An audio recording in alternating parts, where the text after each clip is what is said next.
ओनेसिस investor academy के इस brand new video में आप सभी का बहुत बहुत स्वागत है। इंडियन इकोनॉमी के हालात कैसे हैं जानना जरूरी है, क्योंकि उसी पे स्टॉक मार्केट का रिटर्न डिपेंड करेगा। तो इकोनॉमी के हालात कैसे जानेंगे, उसके लिए हमें चेक करना होगा जो हाई फ्रीक्वेंसी इंडिकेटर्स होते हैं उसके बारे में जानना होगा कि वो क्या बता रहे हैं। तो जानेंगे इस वीडियो में वहाँ पे क्या चल रहा है, और साथ ही रिजल्ट सीजन है। अगेन स्टॉक मार्केट का परफॉर्मेंस तो रिजल्ट पे ही डिपेंड करता है ना, कि कंपनी का परफॉर्मेंस कैसा है, तभी तो उसका स्टॉक ऊपर या नीचे जाता है। तो आजकल तो मतलब लास्ट वीक अच्छा खासा रिजल्ट आया है ना, रिलायंस का भी आ चुका है, एचडीएफसी का आ चुका है, आईसीआईसीआई का आ चुका है, और मार्केट कैप वाइज देखें तो इन तीनों कंपनीज का वेटेज देखेंगे निफ्टी 50 में ऑलमोस्ट 31% वेटेज है। तो जानते हैं कि इनका रिजल्ट कैसा रहा है। इन्फॉर्मेटिव वीडियो एज ऑलवेज पूरा देखें, अच्छी तरह से समझें, पसंद आए तो लाइक और शेयर करें। पहली बार हमारे यूट्यूब चैनल पे आ रहे हैं तो चैनल को जरूर सब्सक्राइब करें। नाउ आज के टॉपिक पे आते हैं। तो देखिए, पहला तो रिजल्ट सीजन देख लेते हैं और उसके बाद हाई फ्रीक्वेंसी इंडिकेटर्स के बारे में जानेंगे। तो देखिए, अभी तक 186 कंपनीज़ का रिजल्ट्स आया है, ठीक है ना। तो ये ओवरऑल अगर आप देखें तो 5 क्वार्टर हाई पे है, ठीक है ना। प्रॉफिट ईयर ऑन ईयर अगर आप देखें 18.5% का। हाँ, लेकिन यहाँ पे आपको ये देखना है कि जो रिलायंस का रिजल्ट आया है, रिलायंस इंडस्ट्रीज़ का, उसमें वन टाइम गेन आया है बहुत बड़ा, क्योंकि एशियन पेंट्स में उन्होंने अपना स्टेक बेचा था और वो 8,924 करोड़ सिर्फ वन टाइम है। तो आपको तो पता है, जब भी हम प्रॉफिट देखते हैं वन टाइम का अगर कोई गेन है तो उसका हम इम्पोर्टेंस नहीं देते, क्योंकि एक बार है ना, बार बार तो आएगा नहीं। तो जनरली हम कोर बिजनेस के प्रॉफिट पे ही ध्यान देते हैं। अगर हम इन कंपनीज के परफॉर्मेंस से रिलायंस का परफॉर्मेंस हटा दें तो देखिए, रेवेन्यू अबाउट 5.7% से ग्रो हुआ है और प्रॉफिट अबाउट 7.3% से ग्रो हुआ है, जो कि 9 क्वार्टर लो पे है, ठीक है। लेकिन हाँ, अभी इनिशियल डेज है, ठीक है, इस पर हम कोई भी कंक्लूजन नहीं निकाल सकते हैं। तो इसको लेकर मार्केट में थोड़ा निगेटिविटी ऑफ कोर्स है कि रिजल्ट बहुत अच्छा नहीं आ रहा है, लेकिन अभी बहुत सारी कंपनीज़ का रिजल्ट आना है। और इसमें बड़ी बात यह है कि आईसीआईसीआई और एचडीएफसी बैंक का रिजल्ट बहुत अच्छा है, जिसके बारे में आगे हम डिस्कस करेंगे। उसको वो यहाँ पे एडेड नहीं है, ठीक है, इसको ऐसे देखिए। और प्लस बहुत सारी कंपनी जिसका एक्सपेक्ट किया जा रहा है कि रिजल्ट अच्छा आएगा, उनका अभी तक रिजल्ट नहीं आया। जब वो भी ऐड होगा तो ये नंबर्स इंप्रूव होंगे। देखिए, मैंने पहले ही बताया है कि कोई बहुत ज़्यादा ग्रेट रिजल्ट नहीं आने जा रहा है, आने वाले क्वार्टर्स में देखने को मिलेगा, ठीक है। लेकिन ऐसा नहीं है कि जो अर्निंग्स है वो बहुत ज़्यादा ख़राब होने जा रहा है, ठीक है। पहले के लगभग बराबर ही होगा या थोड़ा बढ़कर आएगा, बहुत ज़्यादा ख़राब नहीं होगा, उसी तरह से बहुत ज़्यादा अच्छा भी नहीं होगा। तो वेट करते हैं ना। देखिए, फाइनल पिक्चर नेक्स्ट मंथ में ही मिलेगा, ठीक है। नेक्स्ट मंथ के 15 तक मोस्टली ज़्यादातर जो एटलीस्ट बड़ी कंपनीज हैं उनका रिजल्ट आ चुका होगा, ठीक है।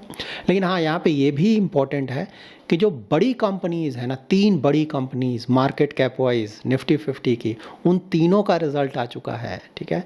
रिलायंस का अगर आप रिजल्ट देखें तो रिलायंस का रिजल्ट ओवरऑल देखेंगे तो अच्छा रिजल्ट लगेगा आपको। लेकिन हाँ, वहाँ पे एक कंसर्न ये है कि भाई वहाँ पे वन टाइम गेन का भी अच्छा खासा अमाउंट प्रॉफिट में ऐड हो रहा है, ठीक है।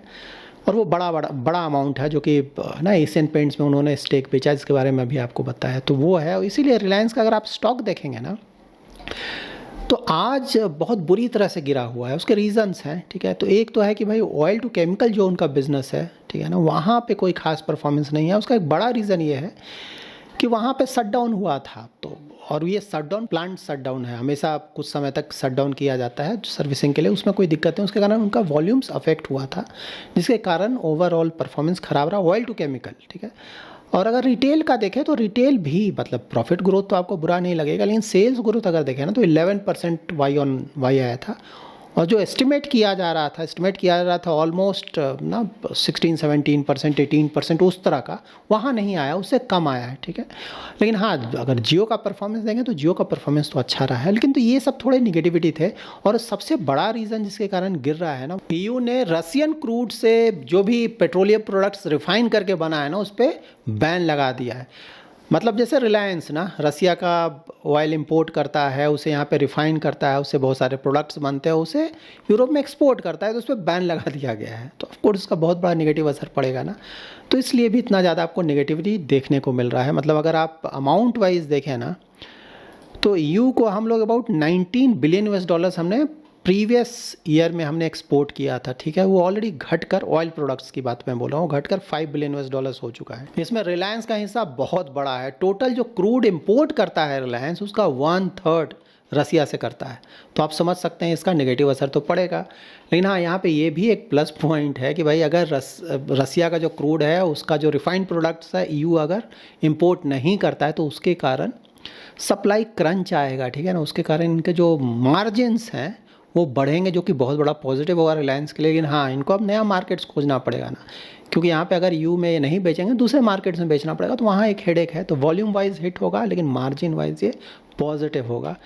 और अगर आप ICICI और HDFC बैंक का रिजल्ट देंगे तो ICICI देखें, मैंने पहले भी कई बार बताया है ना कि अभी तो लार्ज बैंक्स में ICICI ही इंडिया बैंकिंग में नंबर 1 है, इसमें कहीं कोई डाउट नहीं। परफॉर्मेंस वाइज लगातार quarter to quarter, quarter on quarter उनका रिजल्ट बहुत अच्छा आता है, और इस बार भी जो रिजल्ट आया वो बहुत अच्छा आया है, मतलब ऑलमोस्ट सारे जो भी एक्सपेक्टेशन थे ना उससे कहीं ज़्यादा। ICICI बैंक का अगर आप स्टैंड अलोन प्रॉफिट देखेंगे ना तो 15.5% से बढ़ा ईयर ऑन ईयर, और वो बढ़कर हुआ है 12,768 करोड़, ठीक है। और कंसोलिडेटेड प्रॉफिट आफ्टर टैक्स भी अगर आप देखेंगे 15.9% से बढ़ा है 13,558 करोड़। इसके बाद अगर आप NII भी देखेंगे ना, नेट इंटरेस्ट इनकम वो भी बढ़ा है 10.6% से 21,635 करोड़ का। तो ओवरऑल बहुत अच्छा। और क्वालिटी भी अगर आप देखें ना उनका NPAs, तो ग्रॉस NPAs 1.67% आ गया है, कमा है, ठीक है। और नेट NPAs भी उनका पहले से घटा है, वो हो गया 0.41%। और पहले अगर आप देखेंगे तो ग्रॉस NPA उनका था 2.15%, बहुत घटा है ना, वहाँ से घट के 1.67 हो गया। और नेट NPAs भी 0.43% था, वहाँ से घटकर 0.41% हो गया, बहुत अच्छा परफॉर्मेंस, ठीक है। और एक्सपेक्टेशन से कहीं ज़्यादा अच्छा।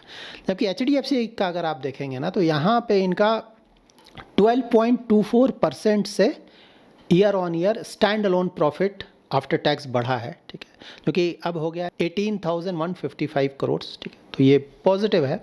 और उसके बाद दूसरे अगर आप देखेंगे ना तो कंसोलिडेटेड प्रॉफिट इनका घटा है, ठीक है, slight dip of 1.31% year on year हुआ है। लोन ग्रोथ और डिपॉजिट ग्रोथ अच्छा हुआ है, ठीक है, अबाउट 16.2% के आसपास डिपॉजिट ग्रोथ हुआ है, जो कि काफ़ी अच्छा है। एसेट क्वालिटी थोड़ा कमा है पहले से, ठीक है। नेट इंटरेस्ट मार्जिन भी इनका घटा है 3.6% से 3.35% हो गया है, ठीक है। लेकिन हाँ, बुरा नहीं है। HDFC मैंने आपको पहले ही बताया था ना कि देखिए इस साल तक का टाइम दें, ठीक है, इंप्रूवमेंट ऑलरेडी दिख रहा है, नेक्स्ट ईयर से अच्छा खासा इंप्रूवमेंट होपफुली, मतलब गारंटी तो किसी चीज़ की नहीं है, लेकिन अच्छा खासा इंप्रूवमेंट नेक्स्ट ईयर से बिल्कुल देखने को मिलेगा। और ICICI तो खैर अच्छा कर ही रहा है, उसमें तो डाउट ही नहीं है। यहाँ पे देखिए कुछ इंटरेस्टिंग अपडेट्स हैं HDFC बैंक से रिलेटेड। वो लोग स्पेशल डिविडेंड दे रहे हैं HDFC बैंक, 5 पर शेयर दिया जा रहा है, और साथ ही यहाँ पे 1:1 रेशियो का बोनस शेयर दिया जा रहा है। ये फर्स्ट एवर बोनस शेयर है HDFC बैंक के तरफ से, तो ये भी बड़ी बात। बोनस शेयर मीन्स अगर आपके पास ऑलरेडी एक शेयर है तो एक और शेयर आपको अलग से दिया जाएगा, 1:1 रेशियो है, इसलिए तो ये भी बड़ा पॉजिटिव है। तो देखिए बैंकिंग इन दोनों का रिजल्ट काफ़ी अच्छा है। तो ओवरऑल देखेंगे रिलायंस का भी ओवरऑल अच्छा खासा प्रॉफिट आया है, ICICI का, HDFC का। तो ओवरऑल इसके कारण जो प्रॉफिट अगर आप देखेंगे निफ्टी 50 के कंपनीज़ का तो बड़ा बूस्ट मिलेगा, ठीक है, क्योंकि छोटी छोटी जो कंपनीज़ हैं, ठीक है, उनका कम आए ज़्यादा है उससे बहुत ज़्यादा फर्क नहीं पड़ता है, कि उनका प्रॉफिट बहुत कम होता है। बहुत ज़्यादा अच्छा भी आएगा तो कितना ज़्यादा आएगा, लेकिन ये जो बड़ी बड़ी कंपनीज़ हैं इनका अगर प्रॉफिट अच्छा आ जाता है तो ओवरऑल इसके कारण निफ्टी की जो कंपनीज़ है ओवरऑल उसका प्रॉफिट बहुत बढ़कर आता है। तो तीनों कंपनीज़ का अच्छा आया है, तो बहुत बड़ा पॉजिटिव है। हाँ, यहाँ पे ऑफकोर्स ड्रैग IT की कंपनीज़ है ना, मतलब उनका तो कुछ आ ही नहीं रहा है, तो वो एक ड्रैग है। लेकिन हाँ, जो बड़ी कंपनीज़ हैं उनके कारण, और जैसे भारती का तो अच्छा आएगा ही, क्योंकि एक्सपोजर इनका बहुत ज़्यादा है। सबसे ज़्यादा HDFC निफ्टी 50 में 13%, ICICI bank almost 9%, Reliance industries almost 9% के आसपास, इन्फोसिस 5% जो कि ड्रैग है, लेकिन again Bharti almost 5%, again TCS का 3% वो ड्रैग है, एक्सिस बैंक अच्छा नहीं आया, वो भी 3%, कोटक का अबाउट 3%। यही बड़ी बड़ी कंपनीज़ हैं जिनके परफॉर्मेंस पर डिपेंड करता है, ठीक है। इसके अलावा अब हाई फ्रीक्वेंसी इंडिकेटर्स देख लेते हैं, इंडियन इकोनॉमी का परफॉर्मेंस कैसा है। इनफैक्ट नुवामा का भी इस पर एक रिपोर्ट आया था जुलाई में ही, तो उसके बारे में भी मतलब उसने भी इन्हीं डिटेल्स के बारे में बताया है। तो देखिए बैंक क्रेडिट ग्रोथ बहुत इंपॉर्टेंट है, इसी से तो पता चलेगा इकोनॉमी में चल क्या रहा है। वो गिरा है, मतलब 16% से 9% आ गया है, ठीक है, मतलब पिछले साल से कंपेयर किया जा रहा है, जून 2025। बहुत बड़ा ड्रॉप है ना, 16% से 9%। GST कलेक्शन ग्रोथ भी कमा है, ठीक है, 11% से 6.2% हो गया है, जून का डेटा है ये भी 2025। पैसेंजर व्हीकल सेल्स भी घटा है, 7% से 2% हो गया है। रियल एस्टेट सेल्स इन टॉप सिटीज़, ठीक है, बड़ी बड़ी सिटीज़ में 28% जो ग्रोथ चला था वो 4% पे आ गया है। कोर सेक्टर आउटपुट देखें जो कि 8 इंडस्ट्रीज़ का होता है, वो भी 8% से 3% आ गया है, वहाँ भी स्लो डाउन दिख रहा है। डीजल यूजेस देखें या फिर हैवी व्हीकल सेल्स देखें तो वहाँ भी कमी आया है, ठीक है। और एक्सपोर्ट भी अगर आप देखें, गुड्स प्लस सर्विसेज, तो वहाँ भी सिर्फ 6% के आसपास का ग्रोथ आया है। तो ये सब देखेंगे तो ऑफ कोर्स आपको अच्छा नहीं लगेगा, लेकिन देखिए लास्ट ईयर के सेकेंड हाफ से ही ये सब चल रहा है, ठीक है ना। तो ऐसा नहीं है कि मतलब ये सब डिटेल्स हम लोगों को जानकारी नहीं है, तो पता ही है हमें, ठीक है।